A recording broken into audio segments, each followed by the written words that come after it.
तो बच्चों आज हम शुरू कर रहे हैं ज्योग्राफी की मैपिंग। और इस मैपिंग की वजह से आपकी जो नॉलेज है उसमें दिन दोगुनी रात चौगुनी वृद्धि होगी और आपको जो अन्य सब्जेक्ट हैं उन्हें करने में बहुत आसानी रहेगी।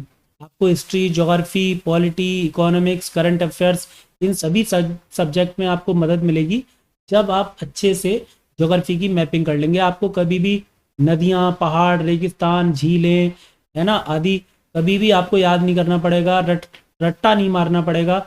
आपको कभी ये याद नहीं करना पड़ेगा, इस बात को नहीं रटना पड़ेगा कि शीतोष्ण कटिबंधीय घास के मैदान कौन से हैं, या सवाना किस प्रकार के घास के मैदान है, पंपास किस प्रकार के घास के मैदान है, नील नदी कहाँ से निकलती है, कहाँ गिरती है, किन देशों से होकर बहती है। बस आपको करना इतना है कि अब अपना एटलस ले लीजिए और एटलस में मैं जैसे आपको बता रहा हूँ बिल्कुल वैसे ही आप करते जाइए। तो आपकी स्क्रीन पे इस समय दिखाई दे रहा है वर्ल्ड का पॉलिटिकल मैप। तो वर्ल्ड के इस पॉलिटिकल मैप में हम सबसे पहले करने वाले हैं ये कि जो महाद्वीप हैं, है ना, कॉन्टिनेंट हैं, वो कौन कौन से हैं। जैसे कि आप जानते हैं वर्ल्ड का मैप है, इसमें कुल मिला के 7 कॉन्टिनेंट हैं और 5 महासागर यानी कि ओशियन है। तो 7 कॉन्टिनेंट आप देख सकते हो कौन से हैं। सबसे पहले इनका विभाजन कर लेते हैं कि 7 कॉन्टिनेंट में सबसे बड़ा कॉन्टिनेंट आपको दिखाई दे रहा होगा और वो जो ये ड्रॉ हो रही है लाइन, इसी लाइन के अंतर्गत ये एशिया महाद्वीप है जो विश्व का सबसे बड़ा महाद्वीप कहलाता है ना। आप थोड़ा सा बस समझ के आधार पर इतना कर लें कि लगभग एशिया इतना बड़ा महाद्वीप है जितना हमने इसे ड्रॉ किया है ना। और उसके बाद फिर दूसरे नंबर का महाद्वीप है जिसे हम अफ्रीका महाद्वीप के नाम से जानते हैं। अफ्रीका महाद्वीप क्षेत्रफल के आधार पर सेकंड नंबर पे आता है और विश्व का ये दूसरा सबसे बड़ा महाद्वीप है जो कि चारों गोलार्ध यानी कि 4 हेमीस्फीयर हैं, है ना, पूर्वी गोलार्ध, उत्तरी गोलार्ध, दक्षिणी गोलार्ध, पश्चिमी गोलार्ध। तो इन चारों गोलार्ध में पड़ने वाला इकलौता महाद्वीप है आपका अफ्रीका महाद्वीप। उसके बाद नंबर आता है उत्तरी अमेरिका महाद्वीप जो क्षेत्रफल के आधार पर ये विश्व का तीसरे नंबर का सबसे बड़ा महाद्वीप कहलाएगा, थर्ड नंबर का सबसे बड़ा महाद्वीप है ना, जिसे हम कहते हैं उत्तरी अमेरिका महाद्वीप। दरअसल आपको इसमें जो ड्रॉ की गई लाइन है इसमें उत्तरी अमेरिका महाद्वीप काफ़ी बड़ा महाद्वीप लग रहा है, लेकिन दरअसल जो महाद्वीपीय व्यवस्था है उसमें जो जमीन है यानी कि जो लैंड है उस लैंड के अकॉर्डिंग देखा जाए तो क्षेत्रफल के आधार पर उत्तरी अमेरिका थर्ड नंबर पे आता है। फिर उसके बाद नंबर आता है आपका ये जिसे हम कहते हैं दक्षिण अमेरिका महाद्वीप, चौथे नंबर पर है। 5वें नंबर का महाद्वीप देखिए नीचे है व्हाइट कलर में, ये आपका महाद्वीप है अंटार्कटिका महाद्वीप। ये पूरा वाइट जहां जहां तक ये सब दिख रहा है वाइट, ये पूरा महाद्वीप कहलाता है अंटार्कटिका महाद्वीप, जहां कोई नहीं रहता, निर्जन महाद्वीप है। उसके बाद फिर नंबर आता है 6ठे नंबर पर है आपका ये जिसे हम यूरोप महाद्वीप के नाम से जानते हैं, यूरोप आता है। और 7वें नंबर पर आता है आपका ऑस्ट्रेलिया महाद्वीप। तो सबसे छोटा महाद्वीप ऑस्ट्रेलिया महाद्वीप सबसे छोटा महाद्वीप है। तो इस प्रकार से ये आपको वर्ल्ड के 7 महाद्वीप आप देख रहे हैं। इन महाद्वीपों में जो देश आप देख रहे हैं उन सभी देशों को, उन सभी कंट्रीज को अलग अलग कलर से शो किया गया है। दरअसल यहाँ कलर का कोई विशेष महत्व नहीं है, कोई भी कलर हो सकता है। जो वाइट, जो ग्रीन कलर में इंडिया दिख रहा है वो आप रेड भी देख सकते हैं किसी मैप में। तो कलर का कोई महत्व नहीं है, कलर सिर्फ इसलिए दिखाए गए हैं कि जिससे कि आपको जो देश हैं वो अलग अलग सीमा के अंतर्गत दिखाई दे सके। लेकिन कलर का एक बहुत विशेष महत्व फिजिकल मैप में आपको दिखाई देगा। इस प्रकार से 7 महाद्वीप हैं। ये 5 महासागर भी देख लीजिए। विश्व का सबसे बड़ा महासागर है ये जिसे हम कहते हैं पैसिफिक ओशियन, प्रशांत महासागर। दूसरे नंबर पे आता है अटलांटिक महासागर, है ना, एस के आकार का अटलांटिक महासागर। फिर तीसरे नंबर पे आता है आपका ये इंडियन ओशियन और उसके बाद फिर नंबर आता है आर्कटिक महासागर का और फिर आता है दक्षिणी महासागर, साउथर्न ओशियन, ये नीचे लिखा हुआ है। इस प्रकार से ये 5 महासागर हैं और 7 महाद्वीप हैं। तो दोस्तों आपको हो सकता है इसमें कुछ धुंधला सा दिखाई दे रहा हो क्योंकि वर्ल्ड का बहुत बड़ा मैप है, विश्व इतना बड़ा है क्षेत्रफल के आधार पर कि हम उसे एक छोटे से मैप में दिखाने में थोड़े सक्षम भी नहीं है। लेकिन हम जब एक एक करके महाद्वीप देखेंगे तो आपको वो बिल्कुल साफ दिखाई देगा, एकदम क्लैरिटी के साथ दिखाई देगा। तो सबसे पहले हम सबसे सरल महाद्वीप करने वाले हैं जिसका नाम है दक्षिण अमेरिका। और दक्षिण अमेरिका को करने से पहले एक बार वर्ल्ड का फिजिकल मैप और देख लेते हैं। बच्चों आपकी स्क्रीन पर अब फिजिकल मैप दिखाई दे रहा होगा, वर्ल्ड का फिजिकल मैप। इसमें कलर का विशेष महत्व है, आप इस कलर को समझ लीजिए कि कलर का महत्व क्या है। तो आपको वर्ड मैपिंग करनी आ जाएगी, आपको फिजिकल मैप देखना आ जाएगा। तो आप देख रहे हैं जो कि इसमें जो ब्राउन कलर दिख रहा है आपको, बहुत ही गहरा ब्राउन कलर जो आप देख रहे हैं, है ना, जितना ज़्यादा ब्राउन कलर गहरा होता जाएगा, समझ लीजिए वो उतना ही ऊंचा स्थान है। जैसे हिमालय सबसे ऊंचे हैं, तो आप देखेंगे सबसे ऊंचे हिमालय पर्वत हैं, तो सबसे ज़्यादा डार्क आपको दिखाई दे रहा है क्या, ये वाला स्थान। इसका मतलब ये क्या है, हिमालय पर्वत है। इसी तरीके से एंडीज पर्वत आप देखिए, ये वाले एंडीज पर्वत हैं, है ना। फिर ये थोड़े कम ऊंचे हैं तो ये वाले रॉकी पर्वत हैं। तो इस तरीके से जितनी ज़्यादा ऊंचा स्थान उतना ही ब्राउन कलर गहरा होगा। फिर ब्राउन कलर फेड हो रहा है यानी कि हल्का हो रहा है, यानी कि हम नीचे उतर रहे हैं। और उसके बाद जब येलो कलर हो गया तो हम पठारी भाग में आ गए, और भी अगर वो येलो कलर हल्का हो गया तो और नीचे आ गए। उसके बाद ग्रीन कलर में जब आ जाते हैं तो हम मैदानों में प्रवेश कर जाते हैं। इसका मतलब ये है कि अगर आप भारत के हिसाब से देखें तो अगर आप लद्दाख में हैं तो ब्राउन कलर होगा, फिर उसके बाद आप और नीचे आएंगे, है ना, शिमला में तो और हल्का हो जाएगा, और ज़्यादा नीचे जैसे मसूरी, मसूरी से फिर देहरादून, देहरादून से हरिद्वार, है ना, और हरिद्वार से जब आप गढ़ मुक्तेश्वर पहुंचेंगे तो बिल्कुल कलर ग्रीन हो जाएगा, यानी कि मुरादाबाद, बरेली, बदायूं, है ना, इलाहाबाद, ये सारे शहर कैसे दिखाई देंगे, ग्रीन कलर में। यानी कि ये स्थान जो जमीन है वो ग्रीन कलर में दिखाई देगी। इसका मतलब मैदानों में पहुंच गए आप जब ग्रीन कलर में है तो।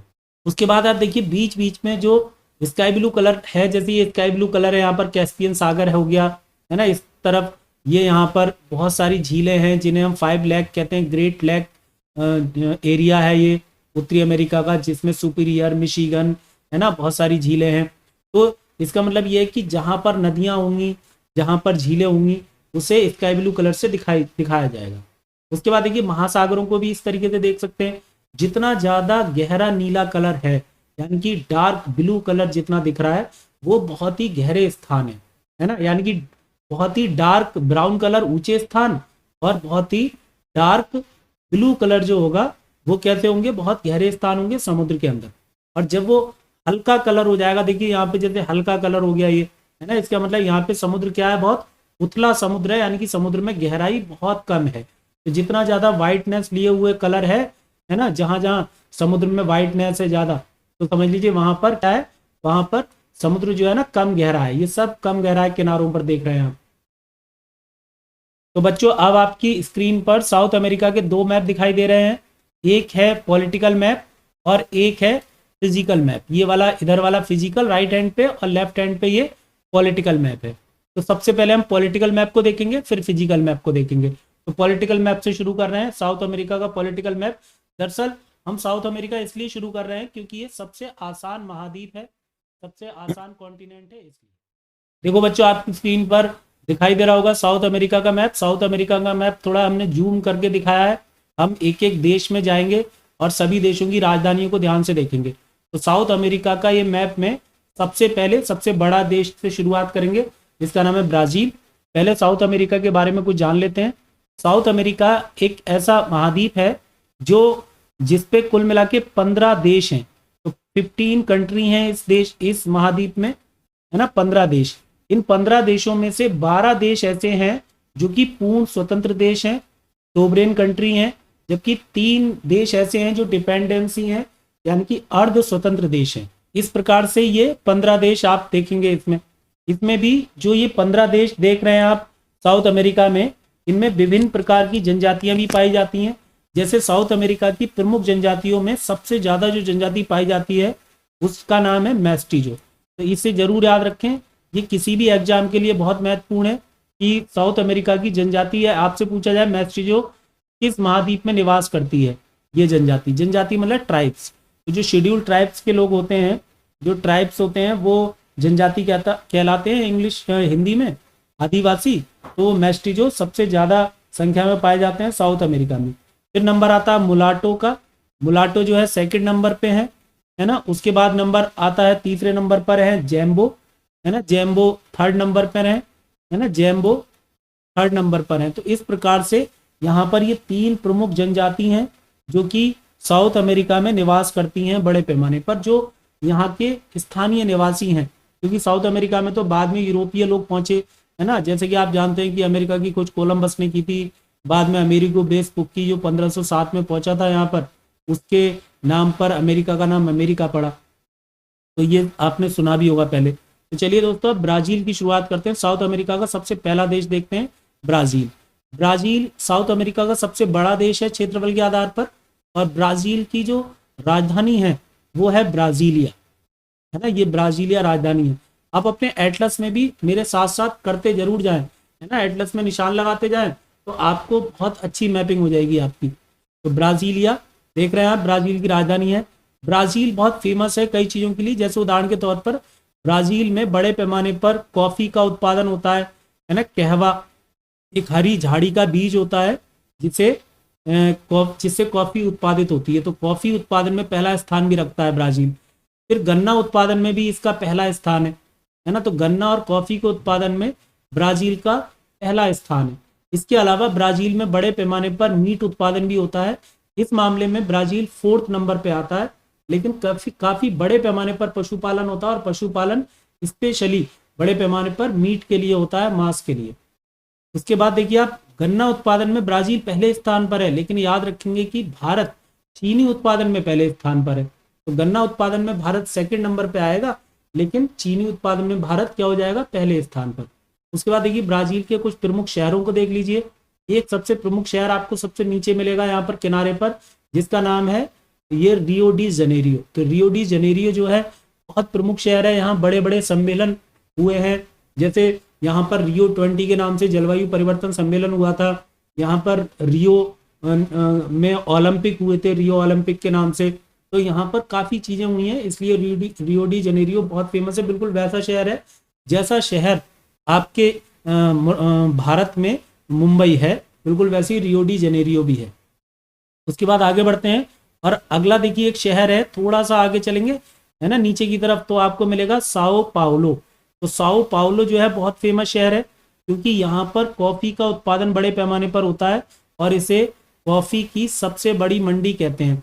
तो कॉफ़ी मंडी के नाम से फेमस है, या कहवा की मंडी भी कह सकते हो आप। तो कहवा मंडी है, बहुत बड़ी मंडी कहलाती है, विश्व की सबसे बड़ी मंडी है कॉफ़ी की, जो कि साओ पाउलो में है। इसी प्रकार से देखो, साओ पाउलो के बिल्कुल बराबर में सेंटोस एक बड़ा फेमस बंदरगाह है। तो ये जो सेंटोस है, जो बंदरगाह है, इसे कॉफ़ी पोर्ट के रूप में जानते हैं, है ना। कहवा बंदरगाह या कॉफ़ी पोर्ट या कॉफ़ी बंदरगाह भी कहते हैं इसे, है ना। कॉफ़ी पोर्ट के रूप में बहुत फेमस है सेंटोस। अब ये जो हम कॉफ़ी की बार बार बात कर रहे हैं, तो इसके बारे में आप जान लीजिए कि ब्राज़ील में दूर दूर तक फैले हुए कॉफ़ी के बागान हैं, और कॉफ़ी के जो बागान है, कहवा के जो बागान हैं, उन्हें फजेंडा कहा जाता है। तो फजेंडा जो शब्द है उसका मतलब क्या है, कॉफ़ी के बागानों को क्या कहते हैं, फजेंडा। अगर नहीं दिख रहा होगा तो मैं एक बार यहाँ पे और लिख देता हूँ कि फजेंडा क्या है। फजेंडा कॉफ़ी के बागानों को कहा जाता है, कहाँ पर, ब्राज़ील में।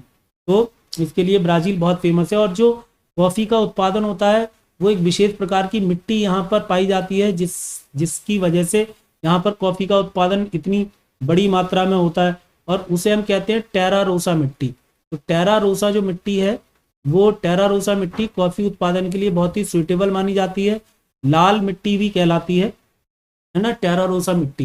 ये टेरा रोसा सोइल है, मिट्टी है, जो कि कॉफ़ी उत्पादन के लिए प्रसिद्ध है। उसके बाद चलिए अब ब्राज़ील से आगे बढ़ते हैं, और ब्राज़ील के बाद आगे देखते हैं अगला देश, जिसका नाम है बोलीविया। देखिए ब्राज़ील के बिल्कुल बगल में है, लेफ्ट हैंड पे बोलीविया। बोलीविया की राजधानी है लापाज। लापाज जो बोलीविया की राजधानी है, वो विश्व की सबसे ऊंचाई पर स्थित राजधानी है। तो सर्वाधिक ऊंची राजधानी कहलाएगी, है ना, सबसे ऊंचाई पर स्थित राजधानी, जिसे हम कहते हैं क्या, लापाज। ऊंचाई पर स्थित राजधानी है ना, ऊंचाई पर स्थित है ये।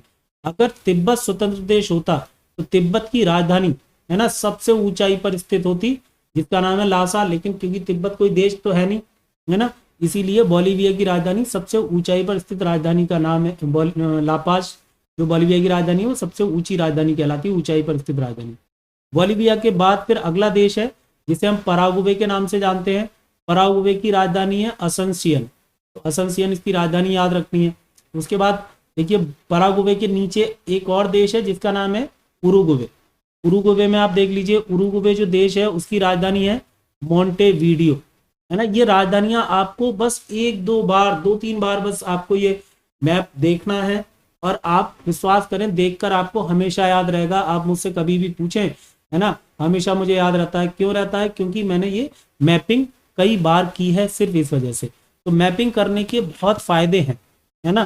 काम बहुत सरल लगता है, ये सिर्फ हम देखते जा रहे हैं, निशान लगाते जा रहे हैं, लेकिन ये बहुत ही बेनिफिशियल है किसी भी स्टूडेंट के लिए। आगे बढ़ते हैं। अर्जेंटीना अगला देश है। अर्जेंटीना की जो राजधानी है उसका नाम है Buenos Aires. Buenos Aires Argentina की राजधानी का नाम है, तो इसे याद रखेंगे, ब्यूनस आयर्स को अर्जेंटीना की राजधानी। उसके बाद देखो, अर्जेंटीना भी फेमस देश है। अर्जेंटीना में भी बड़े पैमाने पर पशुपालन होता है, लेकिन यह पशुपालन स्पेशली, है ना, मीट उत्पादन के लिए ही होता है। हालांकि मीट उत्पादन में विश्व में अर्जेंटीना 11वें स्थान पे आता है, लेकिन फिर भी ज़्यादा बड़ा देश तो है नहीं, पूरी अर्थव्यवस्था इसकी मीट पर ही निर्भर है। उसके बाद देखिए, सबसे नीचे की तरफ आ गए बिल्कुल लास्ट में, तो यहाँ पर एक बिंदु है जिसे कहते हैं कैप हॉर्न। तो आपको याद रखना है कि साउथ अमेरिका महाद्वीप का सबसे दक्षिणी बिंदु कौन सा कहलाता है। तो ये सबसे दक्षिणी बिंदु कहलाता है पूरे महाद्वीप का, यानी कि साउथ अमेरिकी कॉन्टिनेंट का, है ना, साउथेस्ट पॉइंट, है ना, दक्षिणी बिंदु का नाम है कैप हॉर्न, यानी कि हॉर्न अंतरीप। हिंदी के मैप में लिखा होगा हॉर्न अंतरीप। अगर पॉलिटिकल मैप में कोई चीज ना मिले तो उसे फिजिकल मैप में जरूर देख लीजिए, मिल ही जाएगी। उसके बाद आगे बढ़ते हैं। यहाँ पर देखिए, फॉकलैंड आइसलैंड है ये क्वेश्चन आईबी के एग्जाम में पूछा गया है, और भी एक दो एग्जाम में पूछा गया है। और क्वेश्चन पूछा गया कि फॉकलैंड जो द्वीप है वो किन दो देशों के बीच विवादित स्थान है। तो दरअसल अर्जेंटीना भी इस पर अपना दावा करता है, और ब्रैकेट में क्या लिखा हुआ है, यूके, यानी कि ब्रिटेन और अर्जेंटीना के बीच में ये विवादित स्थान है। तो फिलहाल ये यूके के कब्जे वाली जगह है, जिसे हम फॉकलैंड द्वीप के रूप में जानते हैं। अब देखिए, इसके अर्जेंटीना के लेफ्ट हैंड की तरफ चलते हैं, और लेफ्ट हैंड पे आपको जो देश दिखाई दे रहा होगा उसका नाम है चिली। तो चिली से शुरुआत करते हैं। चिली को ध्यान से देखिए, चिली पूरा जो पर्पल कलर आपको दिख रहा है, डार्क पर्पल है ये। तो इसमें जो चिली है वो चिली काफी दूरी तक अक्षांत रेखाओं पर फैला हुआ है। आप जानते हैं अक्षांत रेखाएं, लैटिट्यूड जिसे हम कहते हैं। तो कोई देश अगर लैटिट्यूड पे जितना ज्यादा फैला हुआ है, समझ लीजिए कि उस देश में उतनी ही ज्यादा प्रकार की जलवायु मिलेगी। इसीलिए चिली में विभिन्न प्रकार की जलवायु पाई जाती है। तो चिली को आप जैसे नीचे की तरफ देख रहे हैं, तो नीचे की तरफ चिली में जो जलवायु पाई जाती है, उस जलवायु को हम कहते हैं शीत जलवायु, यानी कि शीत कटिबंधीय जलवायु है ये पूरी, ये है ना, ये सब शीत जलवायु कहलाएगी। ऊपर वाली जहाँ पे चिली लिखा हुआ है, और ऊपर जो उसकी राजधानी है सैंटियागो, तो चिली की राजधानी कर लीजिए। चिली की राजधानी का नाम क्या है, सैंटियागो। तो ये जो सैंटियागो के आसपास की जो भूमि है ना, किनारे पे, वहां पर एक जलवायु पाई जाती है जिसे हम कहते हैं भूमध्य सागरीय जलवायु, है ना। और उसके बाद जब आप और ऊपर बढ़ते हैं ऊपर की तरफ, तो ऊपर की तरफ एक जलवायु पाई जाती है जिसे हम कहते हैं शुष्क जलवायु, है ना। तो शुष्क जलवायु ऊपर की तरफ, और बीच में भूमध्य सागरीय जलवायु, नीचे की तरफ शीत जलवायु कहलाएगी। तो आप इन्हें और भी विभिन्न नामों से भी जान सकते हैं, लेकिन ये प्रमुख रूप से ये 3 प्रकार की जलवायु आप देख सकते हैं चिली में। तो चिली की राजधानी जो सैंटियागो आप देख रहे हैं, इस चिली में आप ऊपर की तरफ चलें और किनारे किनारे बढ़ते रहें, और बढ़ते बढ़ते आपको देखो एक जगह मिलेगी जिसका नाम है एरिका। बिल्कुल ऊपर की तरफ, बिल्कुल लास्ट में जहां चिली खत्म हो रहा है, वहां पर एक स्थान है एरिका। एरिका को ध्यान रखें कि एरिका विश्व का सबसे शुष्कतम स्थान है, मतलब driest place of the world कहलाता है, क्या है ना, जिसे हम कहते हैं एरिका। एरिका शुष्कतम स्थान के रूप में जाना था, शुष्कतम स्थान, है ना, विश्व का। ठीक है दोस्तों। उसके बाद देखिए आप, ये एरिका के नीचे जहां पर आप देख सकते हैं अंटाफागोस्टा लिखा हुआ है, इसके आसपास सालार डी अटाकामा लिखा हुआ है। तो यहाँ पर आप एक पॉइंट लगा के लिख लीजिए, क्योंकि यहाँ पर वो शायद मिलेगा नहीं आपको लिखा हुआ, आपके मैप में भी नहीं लिखा होगा। तो कहीं भी एक पॉइंट लगा लीजिए आसपास, बस आइडिया रहना चाहिए कि चिली का ये स्थान है, और इसे हम कहते हैं, बहुत फेमस है ये, जिसे हम कहते हैं चिक्वी कमाटा, है ना, चिक्वी कमाटा। ये चिक्वी कमाटा जो है ना, ये खान है, और इसे हम बहुत फेमस है, इसे हम कहते हैं copper capital of the world, यानी कि कॉपर के लिए बहुत फेमस है। तो Chuquicamata copper capital of the world कहलाता है, चिक्वी कमाटा, है ना, पूरा नाम है ये। दरअसल खान हम फिजिकल मैप में देखने वाले थे, मैंने एक खान यहाँ बता दिया आपको, ब्राजील की हमने 2 खान अभी नहीं बताई आपको। तो ब्राजील की जो 2 खान हमने छोड़ दी हैं, खान मतलब माइनिंग जो होती है ना, कोयला, लोहा या कॉपर, है ना। तो ये जो माइनिंग होती है, ये माइंस जो है बहुत फेमस होती हैं हर देश में। और जब क्वेश्चन आएगा तो एक तरफ माइन दी होंगी और एक तरफ आपको देश दिया होगा, और आपको मिलान करने के लिए, सुमेलित करने के लिए इस तरह का क्वेश्चन आता है। तो चिकवी टमाटर किसकी खान है? कॉपर की खान है, और copper capital of the world कहलाती है। इसके अलावा देखो चिली एक और चीज के लिए बहुत फेमस है। चिली बहुत फेमस है ना नाइट्रेट उत्पादन के लिए, यानी कि विश्व में नाइट्रेट उत्पादन में इसका पहला स्थान है। तो विश्व में सबसे ज्यादा नाइट्रेट उत्पादन करने वाले देश का नाम क्या है? चिली। तो नाइट्रेट उत्पादन में इसका फर्स्ट नंबर है, प्रथम स्थान है ना, फर्स्ट नंबर याद रखेंगे चिली का। उसके बाद देखिए चिली से ऊपर बढ़ते हैं, और चिली से ऊपर बढ़ के हम पहुंचते हैं कहां पर? पेरू में। तो पेरू आपको दिखाई दे रहा होगा, है ना, पिंक कलर में। तो पेरू जो देश है ना, इस पेरू देश की राजधानी है लीमा। उसके बाद पेरू से आगे बढ़ते हैं, और पेरू के ऊपर आपको एक देश दिख रहा है इक्वाडोर। इक्वाडोर की राजधानी है क्यूटो। इक्वाडोर के ऊपर चलिए, इक्वाडोर के ऊपर है कोलंबिया, और कोलंबिया की राजधानी का नाम है बोगोटा। कोलंबिया भी कॉफी उत्पादन के लिए बहुत फेमस है, टॉप 5 में आता है कोलंबिया। उसके बाद देखिए कोलंबिया के और ऊपर चलेंगे तो यहाँ मिलेगा आपको वेनेजुला। वेनेजुला की जो राजधानी है वो है कराकस। वेनेजुला एक समाजवादी देश है, या आप कह सकते हैं एक साम्यवादी देश भी कह सकते हैं। मतलब ये क्यूबा, रशिया, है ना, की विचारधारा से प्रभावित है, और अमेरिका का बहुत बड़ा विरोधी देश है, यानी कि अमेरिका के साथ इसका 36 का आंकड़ा रहता है। और वेनेजुला तेल उत्पादन यानी कि पेट्रोलियम उत्पादन में प्रमुख स्थान रखता है, लेकिन फिर भी इसकी अर्थव्यवस्था आजकल के टाइम में बहुत ही खराब चल रही है। तो वेनेजुला की राजधानी कराकस याद रखनी है आपको। वेनेजुला के बाद अगला देश देख रहे हैं आप, गुयाना है। गुयाना की राजधानी है जॉर्ज टाउन। उसके बाद सूरीनाम है, सूरीनाम की राजधानी है परमा रिवो। और उसके बाद है फ्रेंच गुयाना। फ्रेंच गुयाना की राजधानी है गायने। अब देखिए फ्रेंच गुयाना जो देश है, इस फ्रेंच गुयाना को आप याद रखेंगे, ये फ्रेंच गुयाना एक अर्ध स्वतंत्र देश है और फ्रांस के कब्जे वाला देश है। तो फ्रांस का कब्जा है इस देश के ऊपर, तो फ्रांस के कब्जे वाले देश का नाम है फ्रेंच गुयाना। तो चलिए दोस्तों, अब देखिए हमने क्या किया है, पूरा पॉलिटिकल मैप देखा। इस पॉलिटिकल मैप को देखने से आपको ये क्लियर होगा कि ये जो प्रमुख देश हैं वो कौन कौन से हैं। और अगर बाई चांस आपसे कोई क्वेश्चन पूछ ले कि ब्राजील की सीमा किस देश से लगती है, किससे नहीं लगती है, तो आप एक आइडिया लगा सकते हैं कि भाई देखो बोलिविया उसके बिल्कुल करीब था, पराग्वे बिल्कुल करीब था, उरुग्वे करीब था। तो ब्राजील की सीमा दक्षिण अमेरिका के लगभग सभी देशों से लगती है। केवल दो देश ऐसे हैं जिससे ब्राजील की सीमा नहीं लगती। एक तो आपको याद रखना है इक्वाडोर, जो आपने देखा था यहाँ पर इक्वाडोर, ये वाला देश इक्वाडोर, और फिर नीचे जाके आपने देखा था चिली। तो चिली और इक्वाडोर दो ऐसे देश हैं जिनसे ब्राजील की सीमा नहीं लगती। अब देखिए इसके अतिरिक्त और भी बहुत सारे प्रश्न बनाए जा सकते हैं साउथ अमेरिका से। साउथ अमेरिका के इस मैप में आप ये भी देख सकते हैं कि एक विषुवत रेखा जो है वो किन किन देशों से गुजरती है। तो विषुवत रेखा देखो यहाँ पे लिखा हुआ है इक्वेटर। तो ये इक्वेटर हमने कलर चेंज कर लिया है इसका, जैसे कि आपको इक्वेटर दिखाई दे। तो इक्वेटर देखो किन किन देशों से गुजर रही है। इक्वेटर जा रही है ये, है ना, ब्राजील से होती हुई जा रही है ना, ब्राजील से होते हुए फिर आगे बढ़ती है, और उसके बाद देखो आप कोलंबिया पहुंचती है। कोलंबिया से ये इक्वाडोर, है ना, और इक्वाडोर के अलावा ये पेरू से भी टच करती है ना। तो इसको याद रख सकते हैं कि विषुवत रेखा किन किन देशों से होकर गुजर रही है। उसके बाद देखो आप नीचे आएंगे तो आपको मकर रेखा मिलेगी। मकर रेखा किन किन देशों से गुजरेगी, तो देखो ये मकर रेखा है। मकर रेखा ब्राजील से होते हुए आगे बढ़ती है, और उसके बाद पराग्वे, पराग्वे के बाद अर्जेंटीना, अर्जेंटीना के बाद चिली। तो अगर आपसे कोई कठिन क्वेश्चन भी पूछे कि दक्षिण अमेरिका के देशों को क्रम से लगाइए, पूर्व से पश्चिम विषुवत रेखा गुजरती है उस तरीके से, तो आप इन्हें क्रम से भी लगा सकते हैं। वरना सिंपल सा क्वेश्चन हो सकता है कि निम्नलिखित में से किस देश से विषुवत रेखा नहीं गुजरती है, या मकर रेखा नहीं गुजरती है या गुजरती है। तो आप इस तरह से बहुत सारे प्रश्न बना सकते हैं फिर मैपिंग करके। आपको ये करना है कि अभी आपने देख लिया, उसके बाद आपका एक दिन का गैप करके एक बार और देखें, उसके बाद फिर लगभग एक महीने का गैप करके एक बार और देखें, और उसके बाद जब एग्जाम हो तब देखें। ये पक्की बात है कि आप इसमें से कोई भी चीज नहीं भूलेंगे, आपको सब कुछ उन 4 ऑप्शन को देख के याद आ जाएगा। तो चलिए दोस्तों, अब देखते हैं फिजिकल मैप।